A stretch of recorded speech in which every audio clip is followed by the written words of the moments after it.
tips and tights. A world where death is a revolving door. Welcome to the Geek Matrix.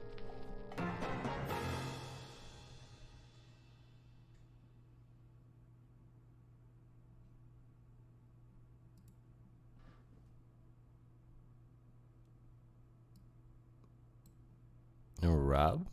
Hey. Did you hear that? No. Oh, interesting. Well, the rest of the world did. So, this is the show, man. All right, cool. I guess the music went off. it did. All right. Well, I could not hear us. Whoops. Well, that's perfectly fine. Well, hello everybody.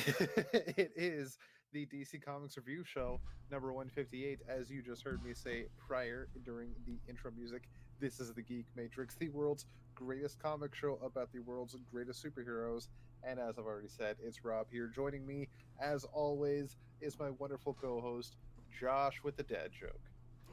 Hello. Are you obsessed with Wonder Woman? With Supergirl? With Batwoman? If so, you may be a heroin addict.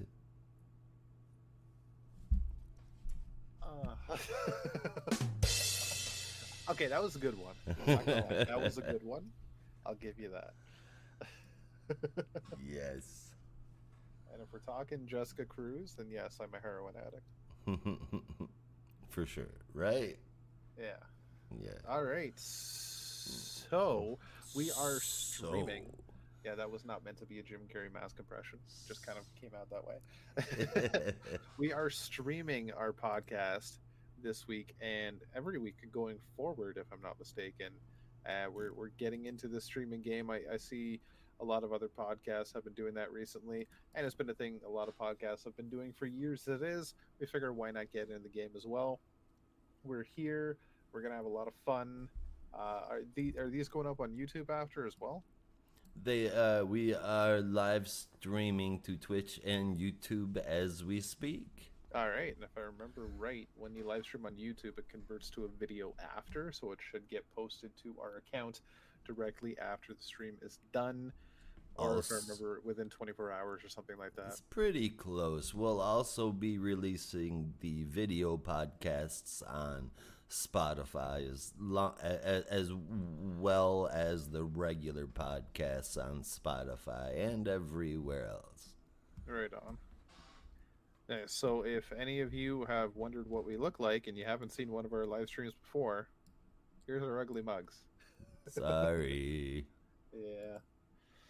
All right. Well, if you don't know by now, and I don't know why you wouldn't, if you want to know how to reach us, we do have a website. And if you don't know that website's address, which by now I don't know why you wouldn't unless you're a brand new listener, it's thegeekmatrixpod.com. And on that page, which has been revamped recently, you have links to all our social medias, podcasts, and bonus stuff, including a link to our Discord, where you can subscribe for $2.99 a month in the US, or even our Substack for our text reviews. There's all sorts of stuff on there. Check it out if you haven't yet. Even a bit of information on all of us hosts as well. Everybody in the network. Which is really cool. I might want to update my photo, actually. I don't know what photo I have on there now. Oh, hell. I took them all down. It was getting everything all lined up and organized, and everything was seriously so hard. And then when I made one adjustment, it took me 3 days to fix it. So I was just, if you want to know what we look like, if you want to hang out, you have to watch the podcast and you have to come in and hang out in our Discord. Exactly. Yeah. That's all it is. Very simple. For a heroin addict. All right, so what's going on, man? Like, what's new in the world? Oh, not a lot. Yeah, I guess I'm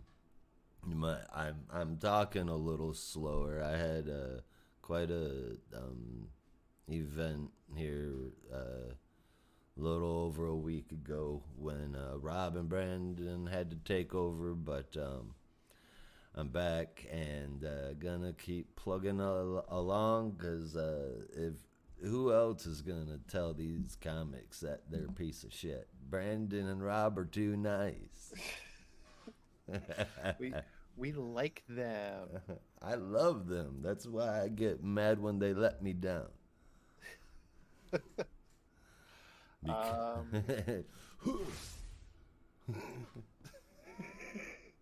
the hell was that? Me knocking down the bad comic books. Right. Ooh. So I've been paying attention to McFarlane today because they started their summer showcase. McFarlane Nice. Toys.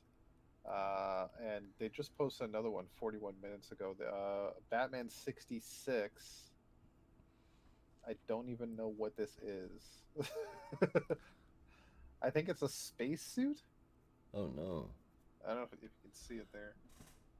Oh wow. Yeah, that looks like his. No, I don't think it's a spacesuit. I think that's Scuba his. suit? I think that's his scuba suit. Yeah. Yeah. Yep.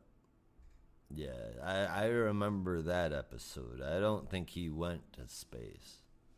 Yeah, thinking about it now, like that might have been a little too out there for Batman in 1966. Which is quite a lot if Yeah.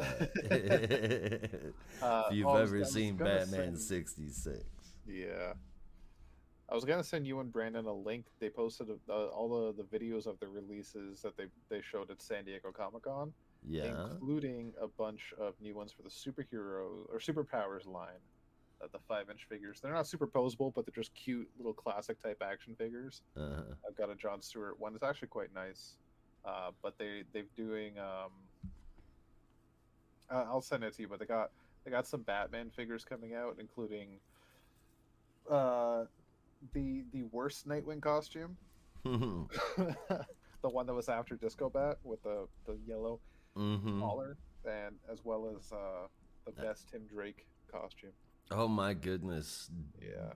Brandon is going to dive for that Nightwing.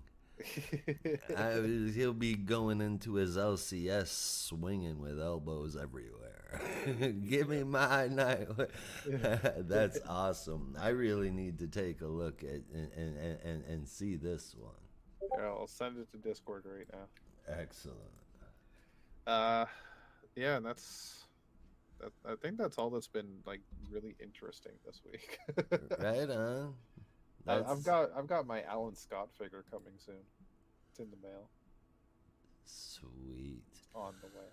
All right, so I have no idea what that is supposed to be. I mean, it looks like a spacesuit, but I mean, I don't remember that at all. Batman 66 thing? Yeah. Yeah. All of the.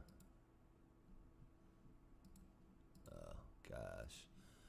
I hate browsing stuff on a. I don't want to log in Instagram. I'll look at it later. Fair enough. Yeah, some interesting stuff coming down the line from them, I gotta say. Oh, man, that leak you shared, couple of those are gorgeous, man. So, if you're a figure collector and for some reason you want to avoid spoilers, spoiler alert. Right? Firestorm, Hawkman, and Sinestro? Hell yeah. My dream of a JLI is getting closer. And closer. Yes, sir. That Sinestro figure, though, I need that Sinestro figure. Yeah. I can't tell if I like it or not Well, from the picture. I wouldn't trust the picture. It's just a pre-render. That's what I mean. Or render of it's not what it's going to look like after it's finished. Like it's just basically a promo image to say that this is what's coming. Right. But the mold is going to look very different. That's fingers crossed, man. Yeah. That Hawkman, the costume they have for Hawkman there is the costume they're going to go with. While that may not be the final figure, but that's still the design they're going with. Need to lay off on the abs and give him a shit ton of chest hair, and he'll be good. Well, considering Parallax Hal Jordan had black hair, I don't think that's gonna happen. Yeah. There's some minor issues with some of these figures that they just change things and nobody has any idea why, and we kind of just have to deal with it. Well, that's no good. I'm not a big fan of that idea.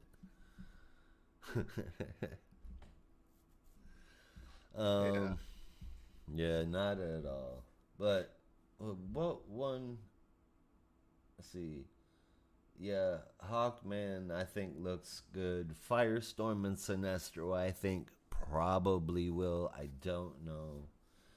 I thought that one was Green Lantern Joker, but I guess you corrected me on that one. Yeah, it's Hal Jordan from DC versus Vampires. Which seems like that should be released in its own set, but I mean, whatever. Yeah, well, Black Lightning have looks Superman cheesy. Super, is it? I think Superman from DC versus Vampires is out now. And yeah, now we have Hal and Jordan coming, so they're probably doing like a pseudo line. I want to say that there's another one that's already out. I could be wrong though. I want to say Wonder Woman. Okay, because I was thinking one of the boys, one of like Dick or Jason or one of them, but I could be wrong. Yeah, I don't remember. Plus, there's all the deceased line that I could be confusing it with. Yeah, which that wasn't McFarlane anyway, but it would go really well with my deceased Hal Jordan. Which right now I'm trying to remember where he is because I just realized I don't think he's on my Green Lantern shelf. Oh no! What? Wait, where? Mistakes have been made. Uh-oh. Where's my Hal? Where the hell is my Hal? Nah, it's gonna bug me now. I didn't take it. I'll look for it after the show. But yeah, that's gonna be a bit concerning because I know he's not on my bookshelf because I rearranged it last week. The Illuminati came in and stole them.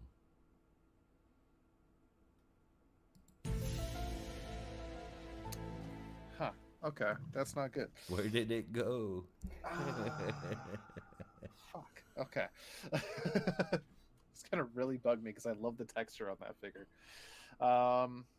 Yeah, so when I find it, it's gonna look really good with my zombie Hal Jordan from DCeased. Sounds good, man. Yeah.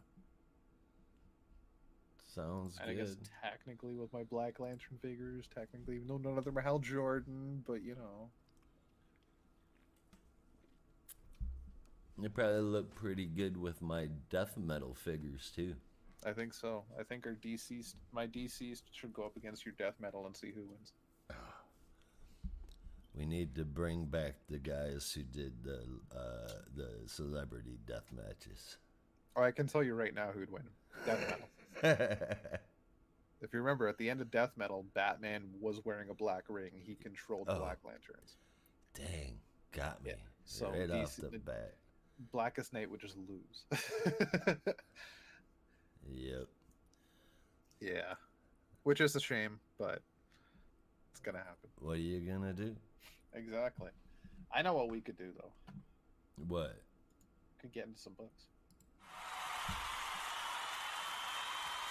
Yay. I like that idea. Did you want to do the honorable mentions? Do you want me to take it? I can talk about them more in the bonus show, but this week we had some Night Terrors books that are going to be moseying their way over. Black Adam #2, Poison Ivy #2, and Ravager #2. One of those got an 8 out of 10. The other two decidedly did not. So you're going to have to tune in to find out which ones that were for the remainder of this week's Night Terrors. Also had the Sandman Universe Nightmare Country Special Thessaly #1. It's awesome. Tune in to find out more about what I think about that. Peacemaker Tries Hard #4. I've been a little down on this one, but I've changed my point of view on it, and it almost got an 8 this week, and then coming in at a whopping 9.5 is young Alfred, Pain in the Butler. It's nice. You won't believe it, but it really is good. And again, I'll get into that more on the bonus show. Is that a YA book? It is. Okay, right on. Yeah, some of those are really a lot of fun. This is it's marketed as a YA book, but realistically, it's all ages. This one for sure. Yes, it is for the most part. The YA is because it might tackle stuff that ain't there for kids like 5th grade and earlier. I this put one, the asterisk on all ages. Like, you don't have to be a young adult. Yeah, to read it. Like, you could be an adult and enjoy it. It's very much like Saturday morning cartoons. It's like designed for a kid, but all that humor that's there and stuff, every Batman fan will gobble it up. Yeah. But that's it for the extras that came out this week anyway. Right on. Yeah, I should check that one out. You definitely should. You definitely should. I've only read 2 of those so far, and you can probably guess what they are. And I enjoyed the 2 that I read. Green Lantern Legacy and Green Lantern Alliance. They were both really good.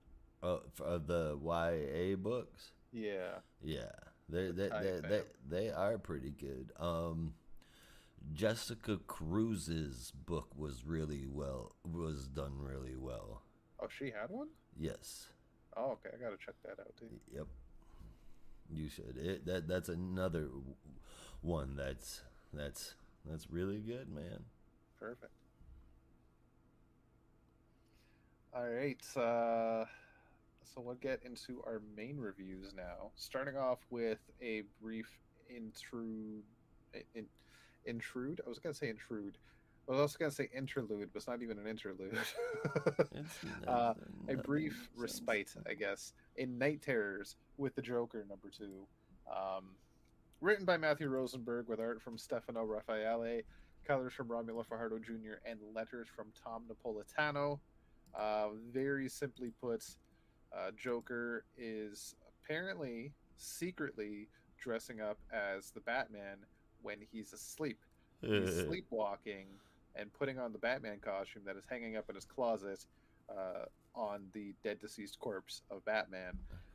Who thought that was a good idea? You know? He has no clues doing this, despite the fact that his wife, Lena Luthor, and son, just always Albert, what's his try name? to figure out. They just think it's a bad dream, and it's a dream within a dream, man. This is becoming Jokerception, and I don't know how I feel about it. How is he sleeping in a dream? You know? Well, haven't you ever dreamed that you were sleeping and had a dream before? Like But, that's the you thing. were dreaming about a dream, and then you woke up and you're still actually dreaming? The thing is, he's not dreaming within a dream. He's dreaming that he's going to sleep and then sleepwalking. Yeah, okay, and he's aware of him dressing up as Batman? So, I mean, who knows, man? It's There's really weird. not a lot I can do to defend any of this story. I'm not even. I just like. It's really confused. It's really weird. Anyway, it really was, because I mean, it's silly. Yeah, but that's the point. It's just I'm honestly nitpicking. That's all it is. There's no logic to it. It's a Joker book. There doesn't have to be. Yeah, without jumping ahead in your review. I mean, Go ahead and finish, and then the Yeah, listener will we'll be finish able off. to hear. Yeah, for sure. So during his day job at Wayne Enterprises, Joker has made his way up the corporate ladder, even so far as conducting interviews with prospective new employees, which also happen to be various members of Batman's Rogues Gallery, because they know he's the Joker, despite the fact that he seems to have forgotten that, and they know that he's just hiding out there for whatever reason, despite the fact that he's not really doing that. He just got bored of crime. So they want to work at Wayne Enterprises too, to lay low and get off the Bat's radar. Makes Despite sense. the fact the Joker is still not convinced Batman is still alive because he's hanging up in his closet. Yeah. Yeah. So as time goes on, he gets a little meeting with Bruce Wayne. We all know what you're thinking, but Joker doesn't know that. Mhm. And this Right. Bruce Wayne is dressed up in a purple, like, He's gunner's hat. he's And wearing wearing the the outfit from the Killing Joke. yes. Thank Yeah. you. I was trying to remember what that hat was called though, Yeah. but I Oh, don't remember. Joker's killing joke hat. Yeah. Fair That's fair.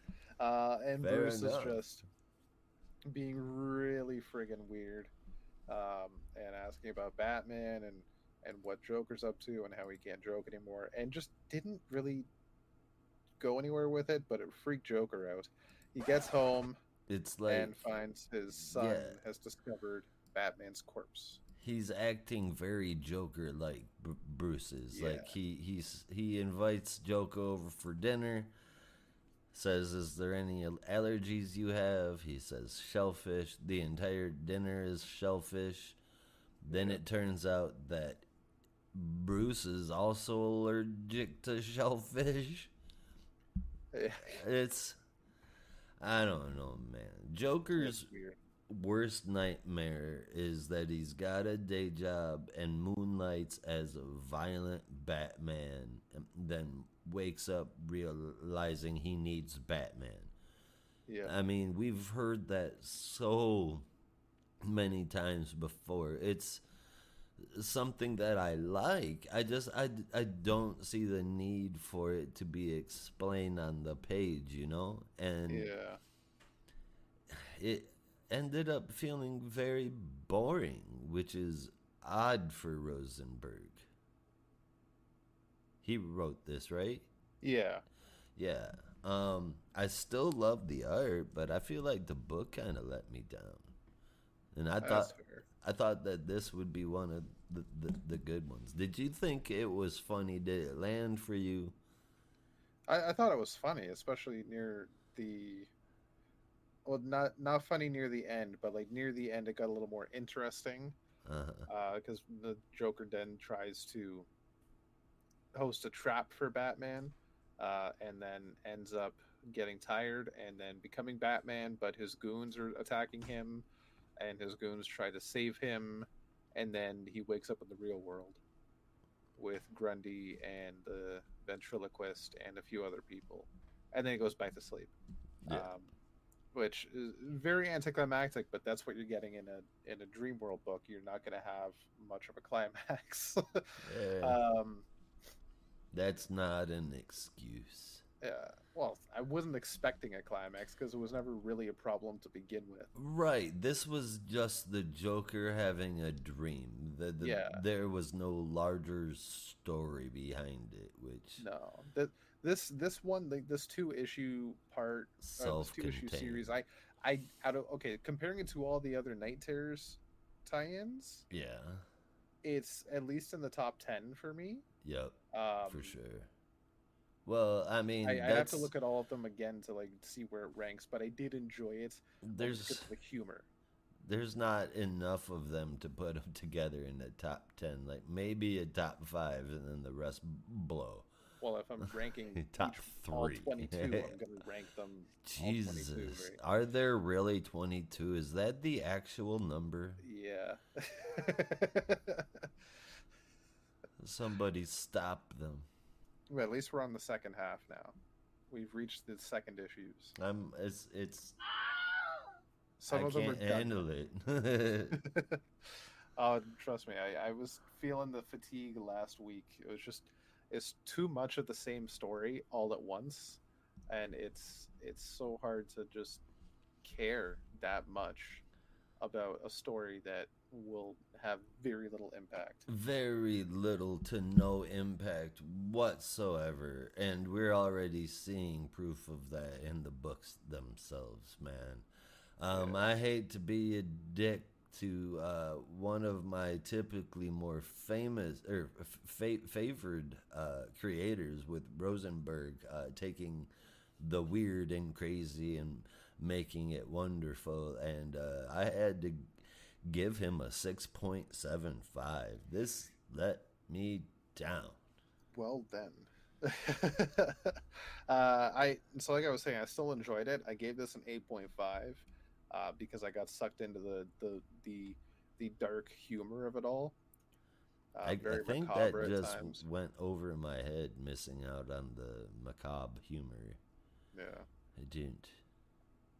Um, and even just there was some stuff that wasn't even macabre humor. It was just almost slapstick, which also kind of fits Joker. Like that page where he's interviewing Mr. Freeze, and he goes, "So, Mr. Freeze," as in his last name, Fries, Uh-huh. and Freeze goes, "Freeze, freeze, freeze, freeze, freeze. What am I saying? Freeze." Okay. He's It's saying just it it with reminds an me of Austrian accent. Nicolaj from Brooklyn Nine-Nine. Oh, jeez. It's Nicolaj. Nicolaj. Nikolai. My name is Sanchos. Yeah, it's that got me. I thought that was funny, and stuff like that, and the very macabre humor that really brought me around to this book. And the art was really good, even though it ultimately went to nowhere. Um, to be fair, that's most of the Night Terrors tie-ins. They're not going anywhere. No, they're not. So at least this one was fun to read while reading something that was ultimately pointless. True enough. Yeah. Hey, 8.5 if I didn't give my score. Hey, Frenchie. You know that you pronounce it Les Miserables, right? Yeah. Well, macabre doesn't have the r on the end of it. It is also a French word. You're macabre. No,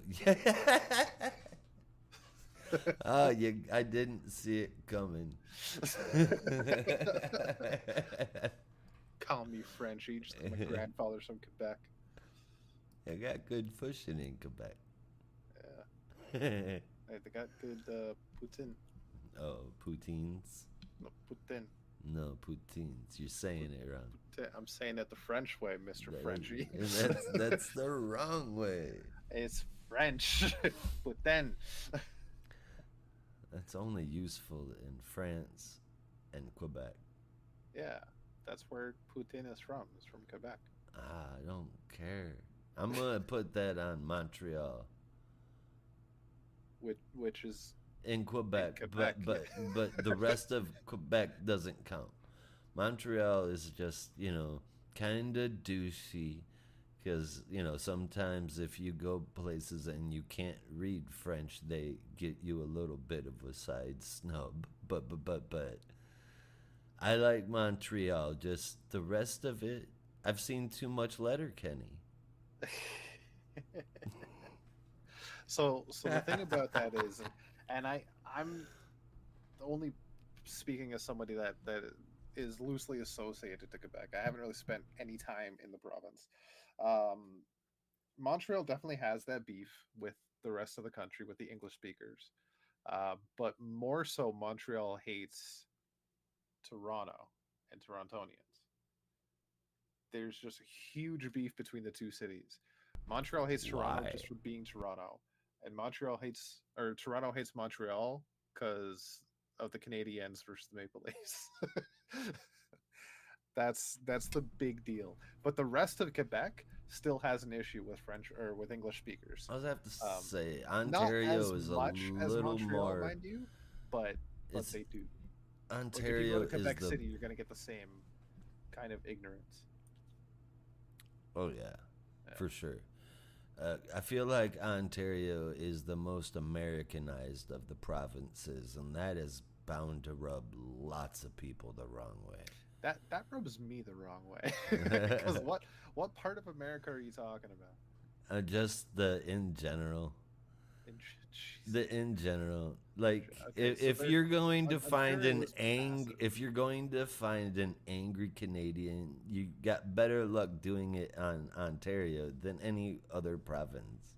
Ah, no, man, I gotta disagree there. You clearly haven't spent enough time with Newfies.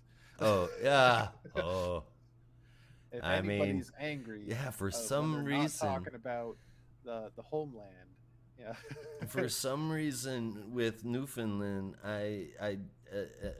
or like Labrador or any of those up there, I think of them as like their own little country. That's what they want to believe. But of course, I Quebec does too. yeah, that's true. I Like the remember all that stuff. entire eastern coast, the entire eastern part, anything east of Ontario, just wants Is to be its own thing. yeah, but Except New Brunswick, they you like being in sell Nova Scotia to the states so we can have Oak Island. No. Nova Scotia is one of the fun ones. I love Nova Scotia. It's pretty. Yeah. And there's Oak Island, which is like one of my obsessions. And that famous curse. Yes, indeed. So if you're ranking anger in Canada, it's kind of funny, but you can start in BC, start in the West Coast, Yeah. and the further along you go to the East Coast, the angrier Canada gets. That's a well, okay. That Yeah. angry. That's pretty much how it goes. Ontario's got some angry people, sure, but like I wouldn't say it's the angriest in the country. Okay, And it really but it's depends like on I what forget. we're angry about. I forget MAGA. I forget about all of the eastern provinces. I don't know why. Like I Most people, remember they're so small. Quebec, but Newfoundland, Labrador, Nova Scotia. There's one more up there There's two more. that New Brunswick. New Brunswick sounds like it should be a city. And Prince Edward Island. Uh, yes, and that doesn't sound like it should count as a province. You don't count as a province. It's an island. You're an island. That's very true. Oh man. Yeah, so that's how did we even get on this conversation? The Joker. Jesus Christ, right? Because I was saying macabre, and you were like, I'm a Frenchie. And Frenchie. yeah. Jeez. Wow. Okay. I love these tangents we go on. Absolutely. What else do we have? Well, speaking of cities, we have City Boy number 3. And this is written by Greg Pak, a legendary writer in my opinion, with art from Minkyu Young, colors from Sunny Go, and letters from Wes Abbott. And we pick up where we left off at issue 2. Superman has shown up to City Boy's side, Cameron, I forgot his name for a second, to try to help him out with the situation that he's got going on with Dr. Mokari-san. And if you haven't figured out by now, he is from Apocalypse, and he is most likely Mokari. Yeah, that's what I was thinking too, man. Yeah, I think the name was a dead giveaway. Right. Dr. Makari-san's whole plan is to use the powers that he gave to Cameron to control a city or speak to a city, to use it to take over the planet. And as this metropolis formed, or dragon, I guess, attacks Superman and flies away, it begins to technically terraform the borders of the city and all the grass and plant life into more city, which is a really weird sentence, but if you see it, you'll know what I'm talking about. Right? And the whole idea is that when you terraform the whole planet into one city, it's going to include like fire pits, steel and concrete, nothing but just building, and Apocalypse.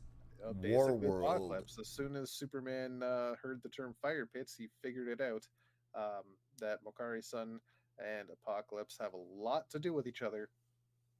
Superman goes and tries to calm down this dragon of Metropolis after tying up Mokari-sun and the various members of Intergang.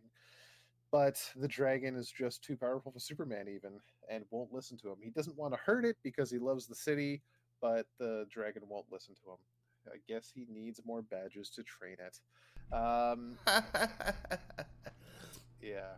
It, Charizard humor for you. it makes sense that Superman would try to talk to the city, though. I mean, and the Oh, yeah. city seems to recognize him, but the way it was drawn, it almost looked like the city knew who it was, who Superman was, but couldn't understand what he was saying. Exactly. Which I thought to be able to say that in art that's pretty damn that's very talented. Very Oh, yeah. talented. It's very impressive. The art is actually really gorgeous too.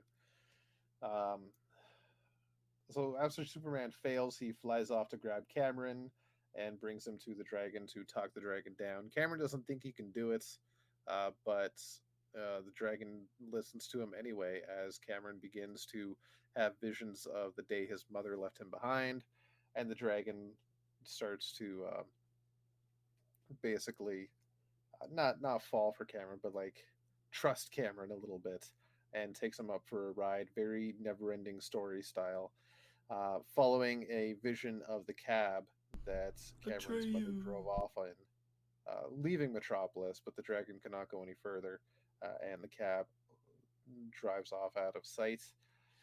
Cameron returns. The dragon reverts to a tiny form and becomes a little more friendly. As Mokari-san boom tubes himself away, Superman sits with Cameron to just be there for him, and gives him a little spiel about being a hero, but Cameron doesn't want nothing to do with it. He thinks his powers are a curse and it's not really going to help anyone. And as Superman decides to leave him be, goes off to help repair some of the damage, Cameron heads down and figures he can help out too.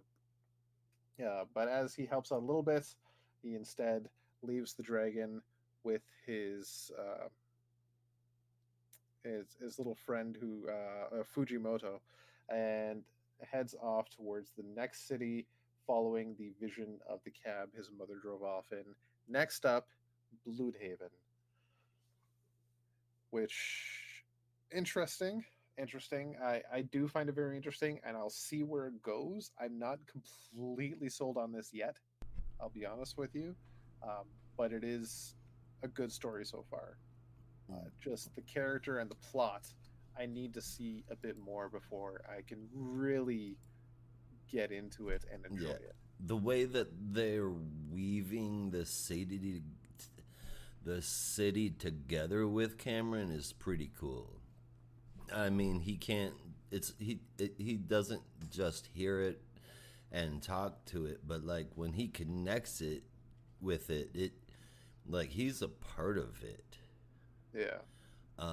He can see the past of the city, which I think is just, I mean, talk about a million different stories that could come out of this. And not to mention all the secrets he would know, like secret identities. If that happened within a city boy could know all of it. Metropolis is a pretty decent city, and that turned into a Yu-Gi-Oh! Dragon card. It did. It really did. What will Bloodhaven look like? Or hell, what happens if City Boy goes to Gotham?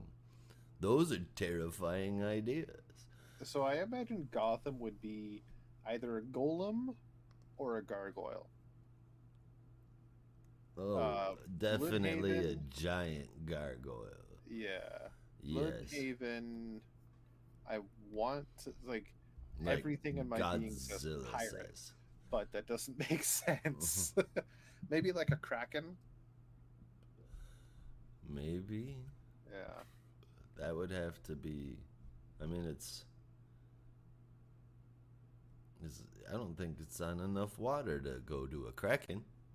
Oh, it's supposed to be a port town. That's true, but Unless they're all going to be dragons, as this is just going with mythology. hmm, That could be possible. it could totally be possible. Rob, it looks like you're going to ascend. You were so bright white, you were glowing. There you It's go. fight night. Excellent. But,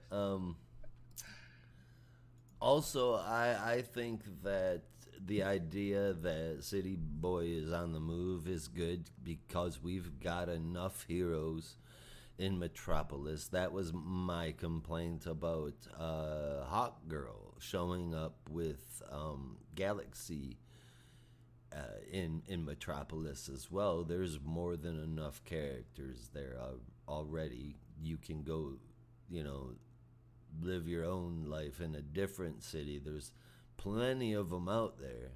Yeah. Um, I think City Boy would make a cool reserve member of the Titans, but I don't want City Boy to be swallowed up in a team because I think I think it's working great as a solo. The art is really good. I really enjoy it. The detail work with those kinds of colors just set it off. The whole "We Are Legends" line is knocking it out of the park.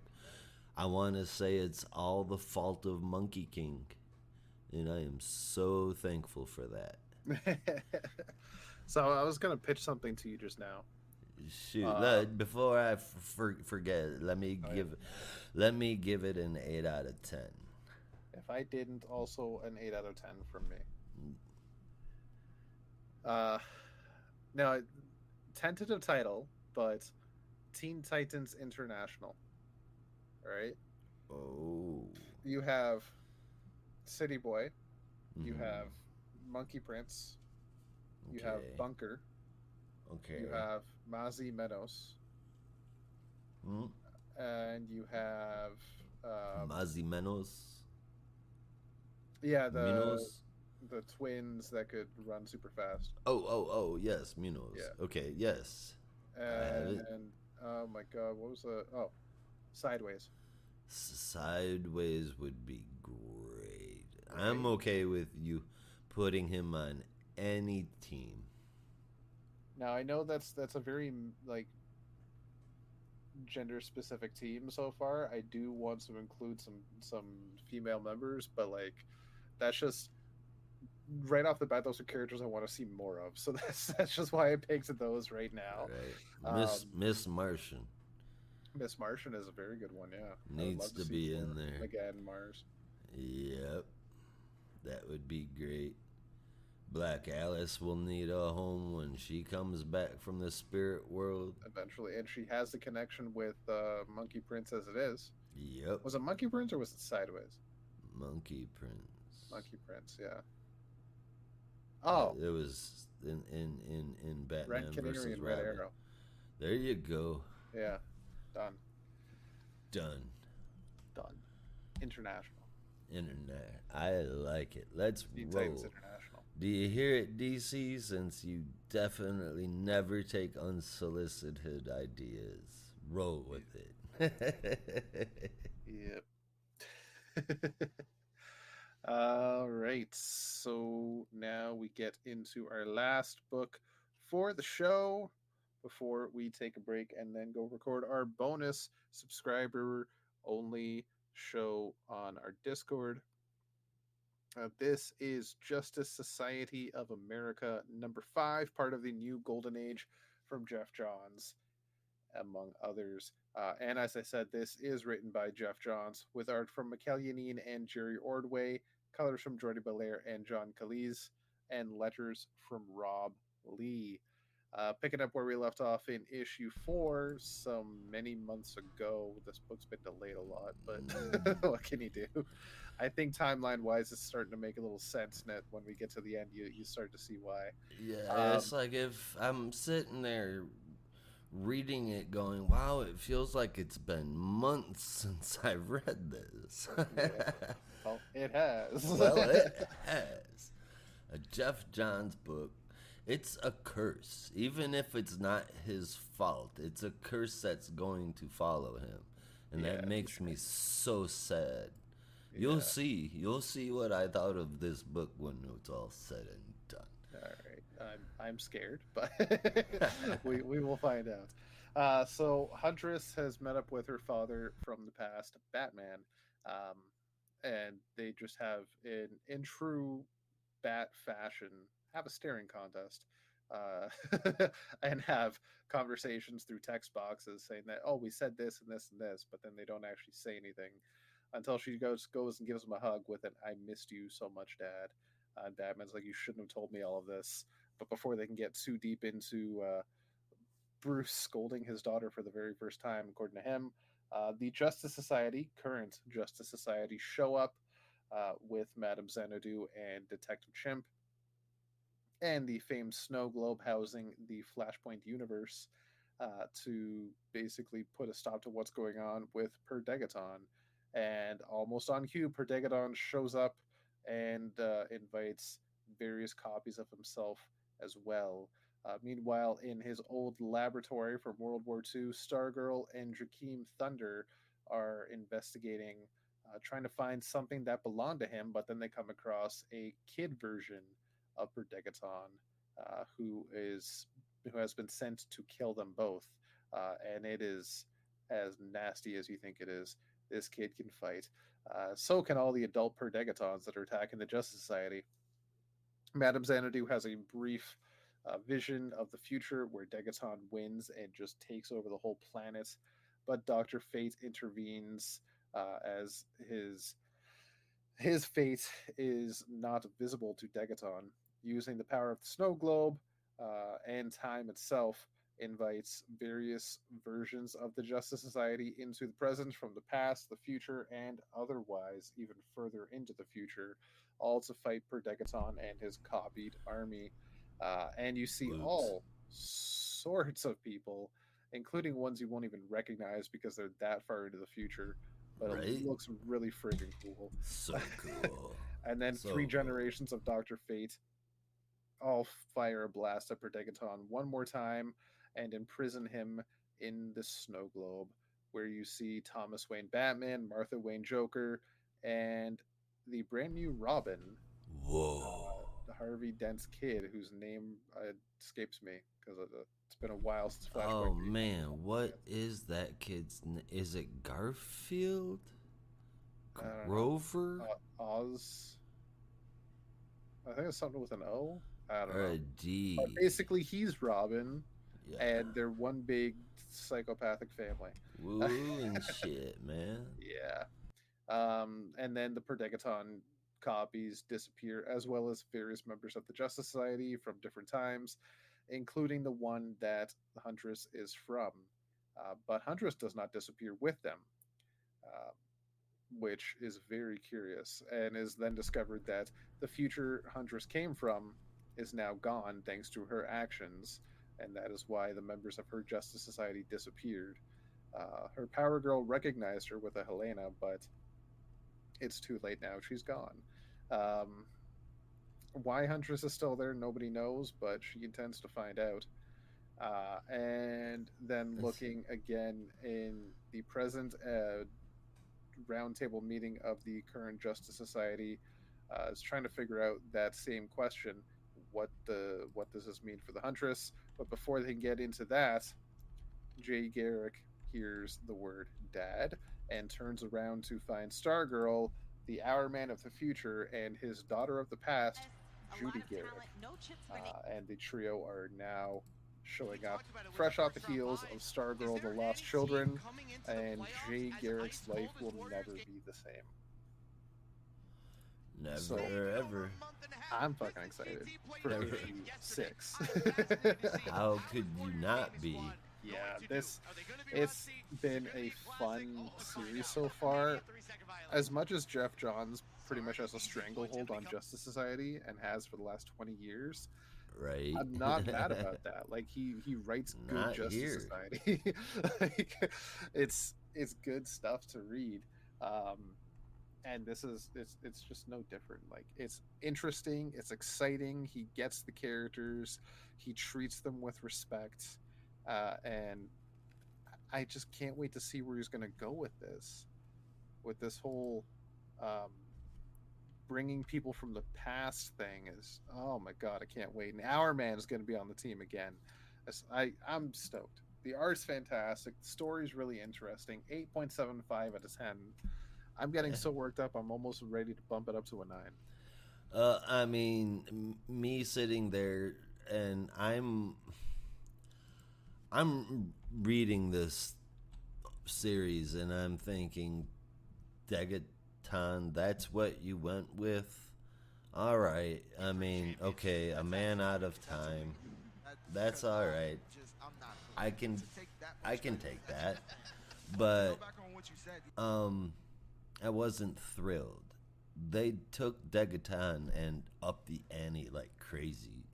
Multiple iterations of the JSA, Dr. Fate, Jay Garrick, Alan Scott, Power Girl doubles. I think it's cool how they trapped Degaton in Flashpoint like some kind of a Batman Phantom Zone. Yeah. And when that thought crossed my mind, I don't think I'll ever forget it. Now Flashpoint Batman is Batman Phantom Zone. That's fair. It's very fair. They called Power Girl Karen, but it's Paige, unless it was the other Power Girl who might be Karen still, and probably is because she's from the past, but I can't tell. So Anyway, I was happened. thinking about that. So yeah, time travel. Right. I want to say Speed Force. Ain't gotta explain shit. But like, so Nice. Huntress's future doesn't exist anymore. So it was part of a timeline that was different. When JSA started, Power Girl's backups and Action Comics had not started.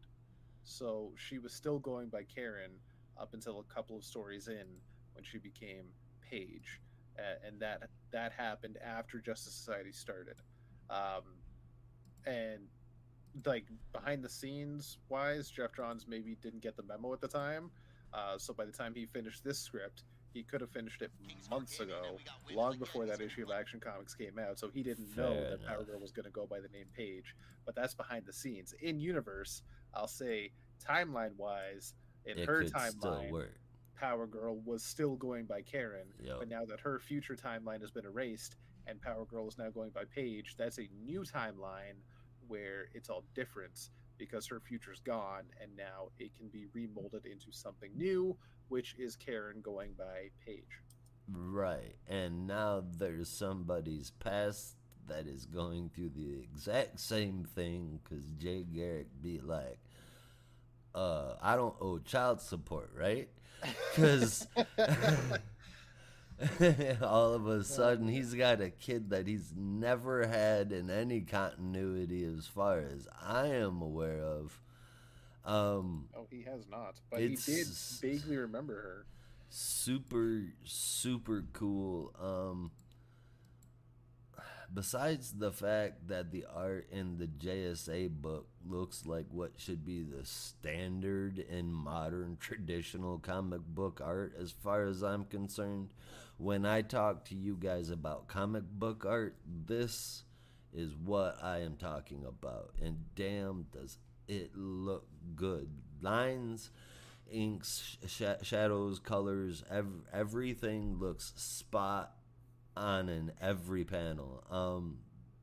The direction the Huntress will be headed in feels a little cloudy, like maybe her character is gonna take kind of a lesser importance, even though she's a focus of the story.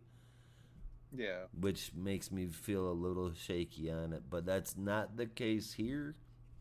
And I guess now this is where the JSA joins the Dawn of DC. Yes.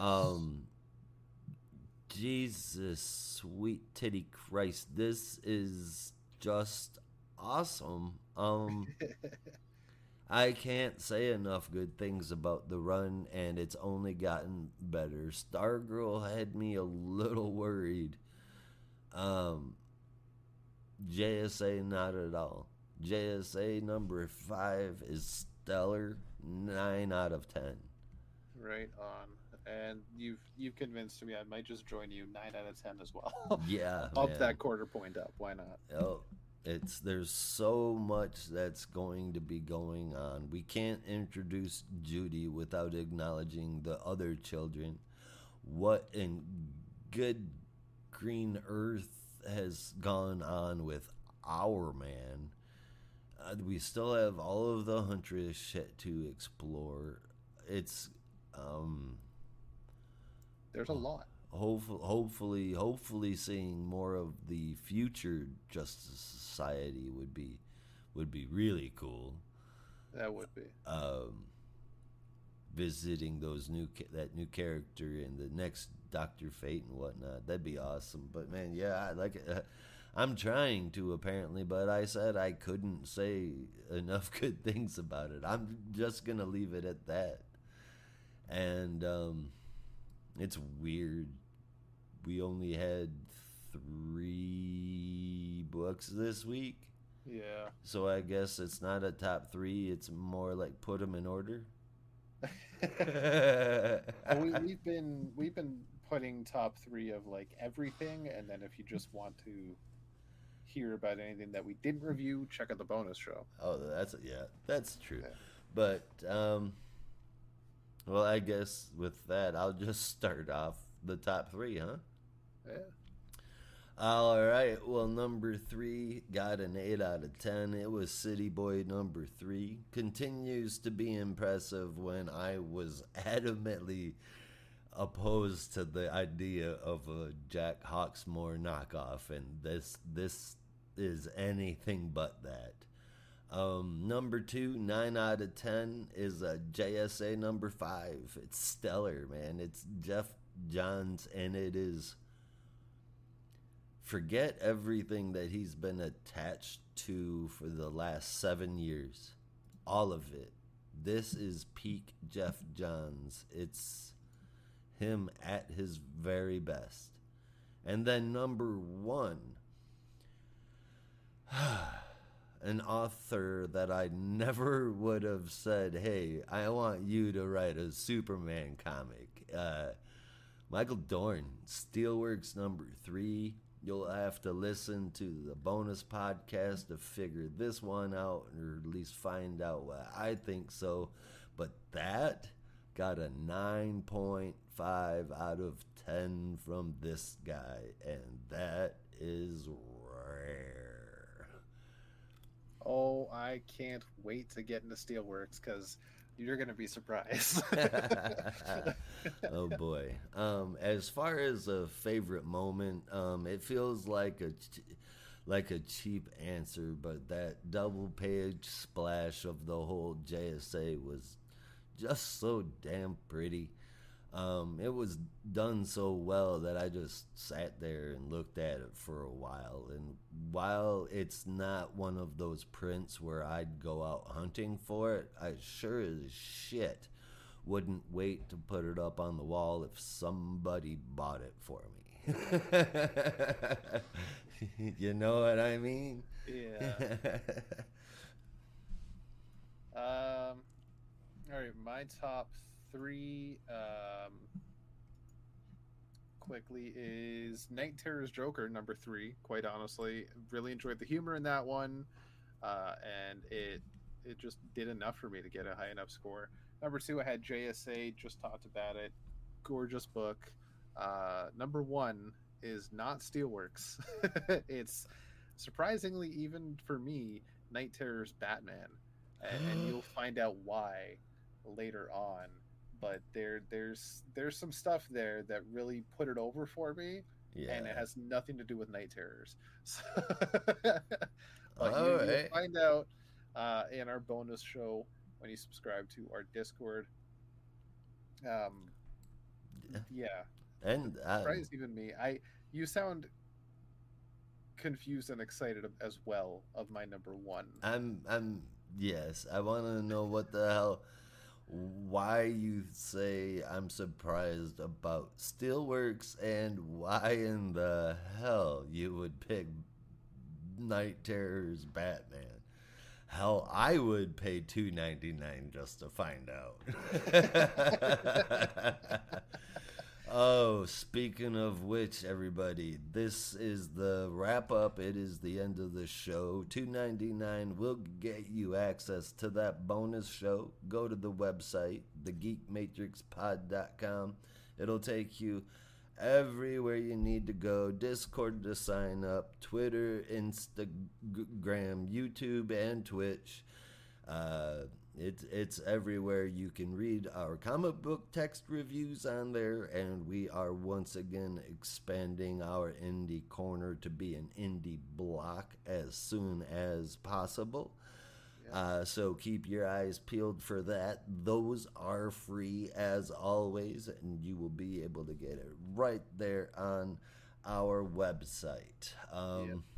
So that's it. And all right, Before we go, I yes, just want to sir.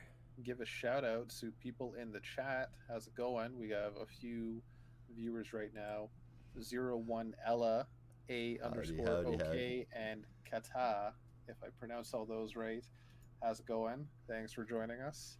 It's good to see you in the chat. And if you're there, type a hi or a howdy. Yeah.